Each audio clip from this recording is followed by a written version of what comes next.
Madam, आपका Telegram.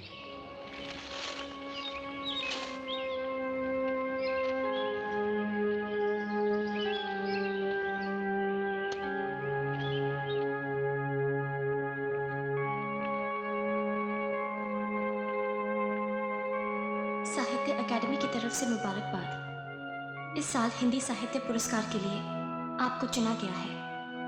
आपकी किताबों में पसंद की गई नॉवेल का नाम है पिघलता आसमान।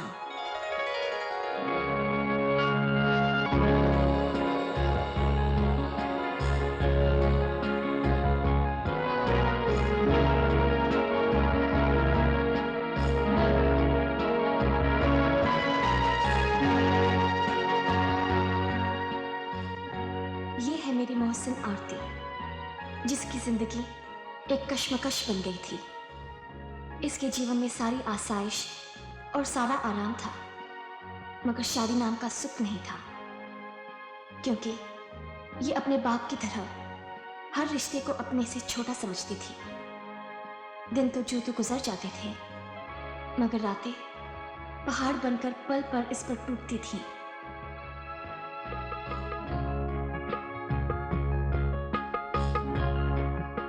मैं आरती के साथ उसके महल में ही रहती थी।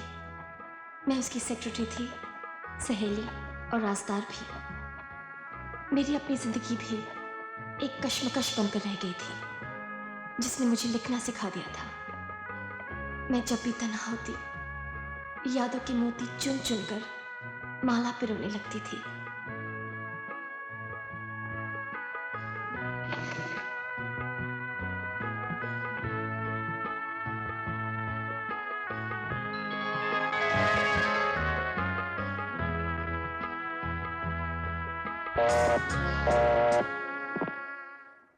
हेलो, क्या कर रही हो अनु? नींद नहीं आ रही थी, सोचा तुमसे गपशप कर लूं। 100 से 1 तक उल्टा गिनना शुरू कर दो, नींद आ जाएगी। मगर तुम क्या कर रही हो? मैं बस यूं ही किताब लिख रही हूँ। किताब? हाँ, आज ही से शुरुआत की है। आप भी तो लिख रही हो या जग भी थी? बस एक अधूरी कहानी है, जिसका अंजाम मुझे मालूम नहीं। नाम क्या रखा है किताब का? पिघलता आसमान। बंसी, अनु तैयार है? जी मैम साहब, वो आधे घंटे से नीचे आपका इंतजार कर रही हैं। सुकुमौसी की तबीयत कैसी है? वो बहुत दुखी है, डॉक्टर ने सीढ़ियाँ चढ़ने से मना कर दिया है। मौसी, तुम काम करना बंद कर दो। और डॉक्टर ने कहा है बातें भी कम और खाना भी कम। चुप, झूठ बोलेगा तो अगले जन्म में गूंगा पैदा होगा। आरती बेटी, डॉक्टर मुझे ऊपर नहीं जाने देता और नीचे तो मुझे बात करने का मौका नहीं देती। क्या चाहिए तुम्हें? अब तो शादी कर ले बेटी। शादी के बिना औरत की जिंदगी आधी रह जाती है, और तेरी तो आधी से भी अधूरी है। मौसी, जिंदगी शादी के बाद भी अधूरी रह सकती है अगर पति बेवफा निकला तो। चल, बेवफा क्यों निकलेगा? क्या कमी है तुझमें? यही तो गम है कि मुझ में कोई कमी नहीं। चलो अनु।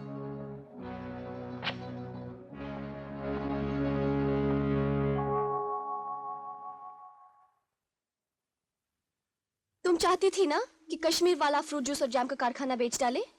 हाँ, मैं चाहती हूँ यही दिल्ली में कोई और कारखाना खरीद ले। अब तो दिल्ली ही वतन बन गया है। मगर बाहर के मुल्कों ने फ्रूट जूस और जैम की सप्लाई के लिए हमारे टेंडर कबूल कर लिए हैं। कारखाना बेचना तो दूर की बात हुई, अब हमें प्रोडक्शन बढ़ाने के लिए कारखाना फैलाना होगा। तुम वहां के मैनेजर से प्रोडक्शन बढ़ाने के लिए रिपोर्ट मंगवाओ। शायद कश्मीर मुझे छोड़ना नहीं चाहता। Good morning madam. Good morning. Tiwari ji, सारे कंपनियों की सालाना रिपोर्ट तैयार किया आपने? जी हाँ, ये रही। अनुराधा को दे दीजिए, ये हमें सुना देगी। मैडम, इस साल हमारा नफा 10% ज्यादा हुआ है। फिर तो हम बोनस भी 10% ज्यादा देंगे। मैडम, पिछले साल आपका मिजाज नासाज रहा, इसलिए आपने जलसे में भी हिस्सा नहीं लिया। इस साल हमारी ख्वाहिश है कि आप गाने का प्रोग्राम दें। मैं बिजनेस करती हूँ, और बिजनेस में मुकाबला हो तो मजा आता है। अगर स्टाफ में से किसी को गाना आता हो तो मुकाबला रखिए, मैं जरूर हिस्सा लूंगी। मैं पता कर लूंगा। Thank you madam.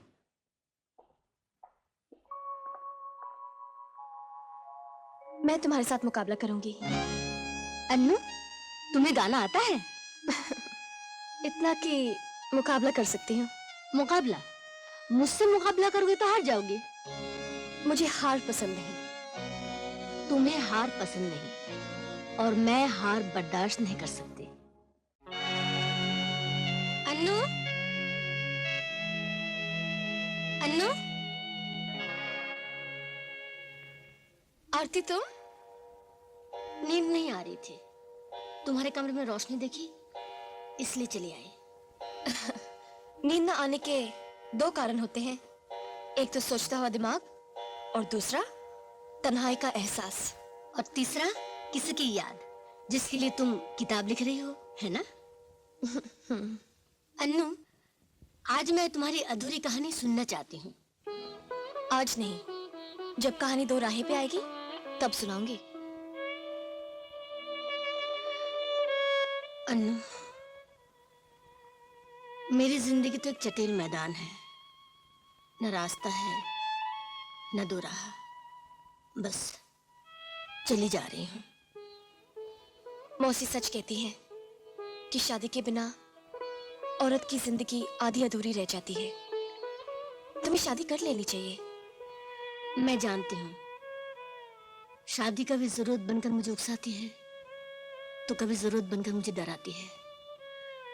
पिताजी तो मेरे लिए रिश्ते चुनते चुनते चल बसे और मैं अपने होने वाले पति के बारे में सोचते सोचते थक गई हूँ। अन्नू, मैं उस आदमी से शादी करना चाहती हूँ जो सिर्फ मेरे लिए पैदा किया गया हो और जो सिर्फ मुझसे प्यार करे।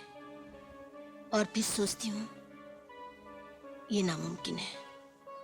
मगर तुम इतना ज्यादा सोचती क्यों हो?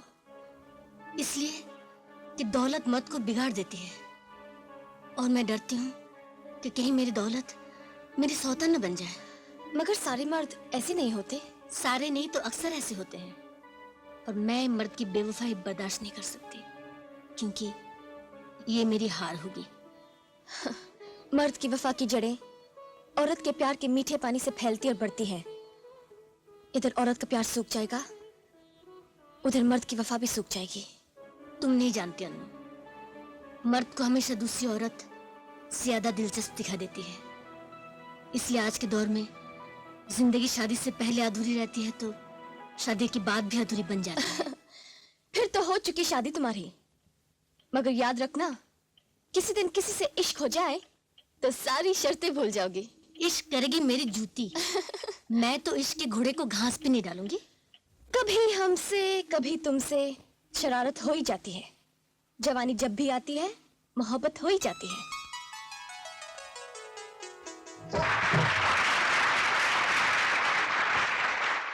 अन्नू, इस कप के सही हकदार तुम हो। मैं जानती हूँ तुमने मुझे जानबूझकर जिताया है। नहीं तो वो जीत तुम्हारी ही थी। झूठ मत बोलो, तुमने मेरा दिल रखने के लिए ऐसा किया है। मुझे वो लोग पसंद नहीं जो अपने हक की हिफाजत नहीं कर सकते। जो अपना हक छोड़ देते हैं वो बहादुर भी तो होते हैं। नहीं, मैं उन्हें बुज़दिल समझती हूँ। समझो, तुम्हारा और मेरा प्यार एक ही मर्द से हो जाए तो तुम क्या इस तरह मैदान छोड़कर भाग जाओगी? बाय गॉड, अगर ऐसा हो जाए तो बड़ा मजा आएगा। बहुत चालाक हो, तुमने मेरी बात का जवाब नहीं दिया। उस वक्त मैं भी तुम्हें जीतने नहीं दूंगी। खुद गर्ज कहेंगी। हमारे कश्मीर वाले मैनेजर ने लिखा है कि कारखाना फैलाने के लिए उसके बाजू वाली जमीन लेना बहुत जरूरी है। वो जमीन किसी प्रकाश अरोड़ा की है और 25 साल पहले आपके पिताजी के पास रहन रखी हुई थी। डॉक्यूमेंट्स के मुताबिक अब हम उस जमीन पर कब्जा कर सकते हैं। प्रकाश अरोड़ा कौन है? प्रकाश अरोड़ा तेरे बाप का जिगरी दोस्त था। दोनों में खूब गाड़ी छनती थी और दोनों की शादी भी एक ही दिन हुई थी। इत्तेफाक से दोनों के एक ही दिन एक ही समय औलाद भी हुई थी। लाला मुबारक हो। तेरी बेटी हुई है। बेटी, लोग कहते हैं बेटी रोटी लाती है। जा लाला, तेरे तो भाग खुल गए। प्रकाश, तुझे भी बधाई हो। तेरे लड़का हुआ है लड़का, सूरज की तरह चमकने वाला। लाला जी कौन है? मैं हूँ जी, मैं। लाला जी, आपकी पत्नी का देहांत हो गया।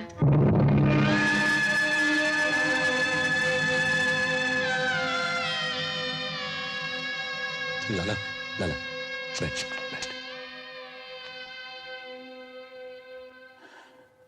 लाला, हिम्मत से काम ले। कौन सी हिम्मत?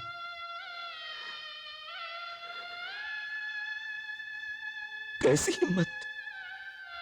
प्रकाश,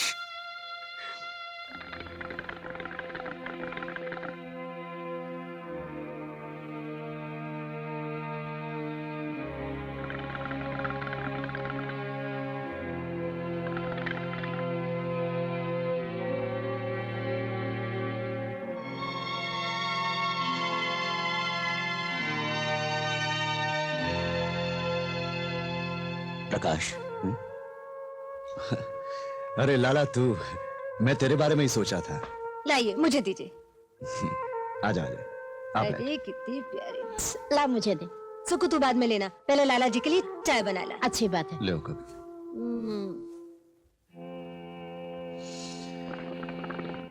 लाले, मेरी मान और अब दूसरी शादी कर ही डाल।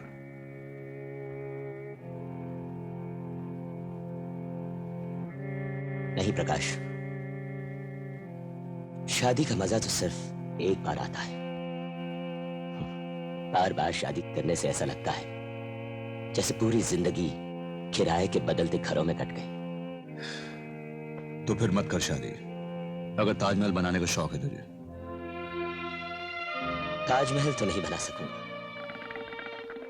हाँ एक आसमान महल जरूर बनाऊंगा जिसमें मेरी बच्ची आरती के लिए जिंदगी की सारी आसाइश और सारा आराम होगा। अरे अक्ल के दुश्मन, तू आसमान महल जब बनाएगा तब बनाएगा, तब तक आरती की देखभाल कौन करेगा? इसीलिए तो तेरे पास आया हूं। मतलब? अब मेरा दिल्ली आना जाना ज्यादा हो गया है। तू तो जानता है मेरी नौकरानी बूढ़ी भी और बहरी भी। हाँ। इसलिए हमेशा आरती की चिंता रहती है। तू सूरज के साथ साथ आरती की भी परवरिश कर। हाँ हाँ, और तुझे अलाउद्दीन का चिराग मिल गया तो तू आरती को लेकर उड़ जाएगा। ये ले।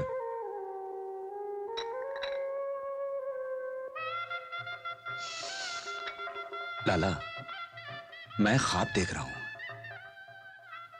दुनिया हमारी दोस्ती की तारीख लिखेगी। जब ये बच्चे बड़े हो जाएंगे तब तू मेरे सूरज की बारात लेकर मेरे घर आएगा और मैं तेरी आरती को दुल्हन बनाकर विदा करूंगा। और लाला जी, मैं आरती बिटिया के दहेज में साथ जाऊंगी, भूलिएगा नहीं। फिर चंद साल बाद तेरे बाप को सचमुच अलाउद्दीन का चिराग मिल गया और वो प्रकाश के घर आया।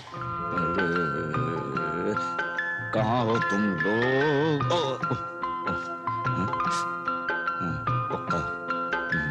अभी पकड़ता हूँ, अभी अभी अभी अभी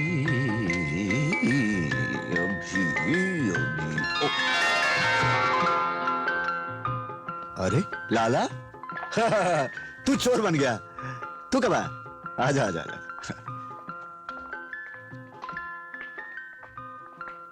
बैठ।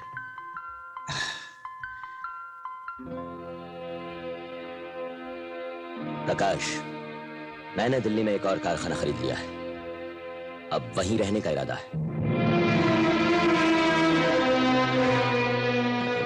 जाओ बच्चों, तुम्हारी माँ से कहो कि लाला जी आए हैं, चाय होकर का इंतजाम करें। जाओ। लाला, तू कश्मीर छोड़कर दिल्ली जाएगा? हाँ, मैं आरती को लेने आया।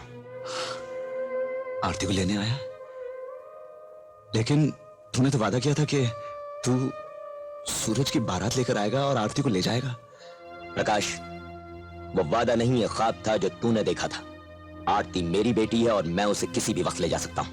हाँ, वो तो ठीक है लाला। आरती की परवरिश की भीख मैंने तुझसे नहीं मांगी थी, तू उसे छोड़ गया था मेरे पास। यार, तो जानवर से भी पालते पालते हो जाता है। अब मैं उसकी जुदाई बर्दाश्त नहीं कर सकूंगा। खुद ये मासूम बच्ची दुखी हो जाएगी। लाला, इस वक्त आरती को तेरी दौलत की नहीं, प्यार और ममता की जरूरत है। वो सब मैं अपनी दौलत से खरीद लूंगा। मैंने इतनी दौलत कमाई है तो सिर्फ आरती के लिए, और मैं नहीं चाहता कि वो तेरे साथ गरीबी में पले। तू मुझे गरीब समझता है लाला?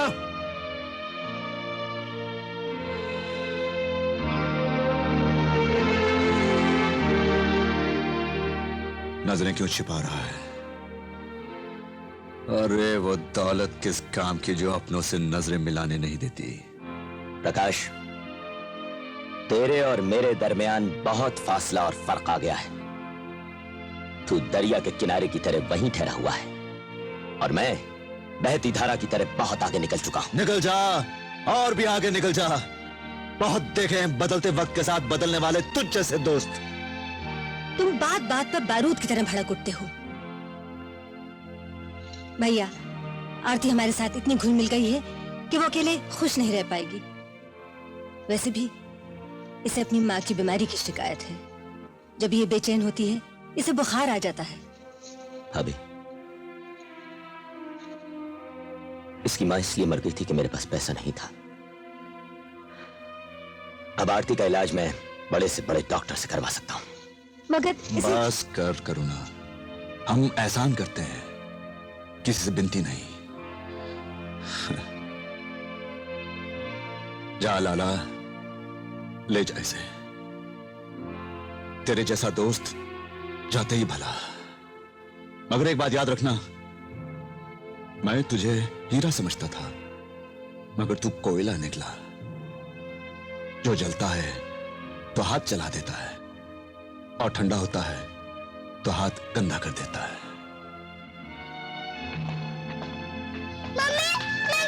मेरी बच्ची,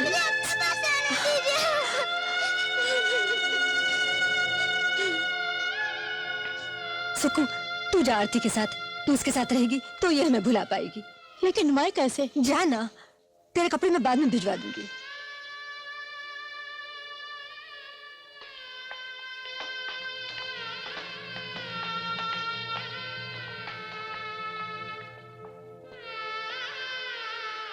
प्रकाश ने तेरे बाप के बुरे दिनों में बहुत मदद की थी, लेकिन तेरे बाप ने कोई लिहाज नहीं रखा, और कुदरत ने तेरे बाप की दौलत का कोई लिहाज नहीं रखा।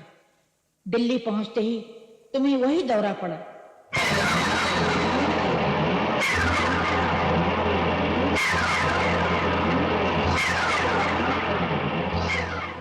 लाला जी ने अपनी दौलत के बलबूते पर बड़े से बड़े डॉक्टरों को बुलाया, मगर न डॉक्टर कुछ कर सके और न ही रुपया। प्रकाश के घर से आने के बाद जब भी तुझे बहुत ज्यादा खुशी या गम होता है तो तुझे वही बुखार आ जाता है। मौसी, प्रकाश चाचा क्या अभी तक कश्मीर में ही है? हमारे दिल्ली आने के बाद उसने दिल का रोग लगा लिया था। बेचारा 1 साल बाद चल बसा। बंसी जी अन्नू को बुला लो। जी मेम साहब। सुना है प्रकाश का बेटा सूरज पढ़ लिख कर बड़ा नाम कमाया है।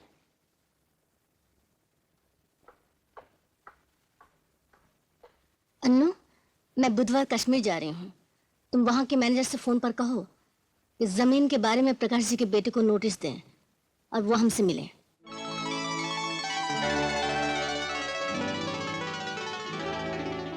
पोस्ट।